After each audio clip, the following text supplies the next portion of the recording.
I've spent my whole life working for the NHS.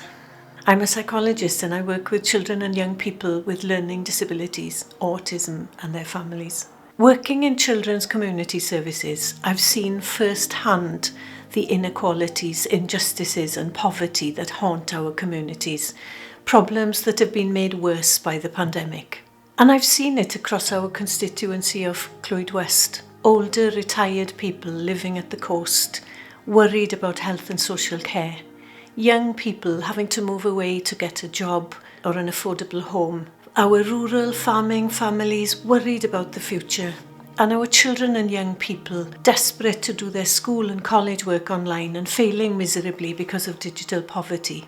That's why I'm standing for election, because I believe that this is not as good as it gets for us. It's poverty of opportunity and lack of ambition for our people that has got us to where we are today.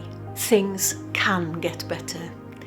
I believe in Wales and I believe I can make a difference. So on May the 6th, we have a real opportunity to do things differently, to make sure that the voices of the people of Clwyd West and the voices of the people of Wales are heard loud and clear.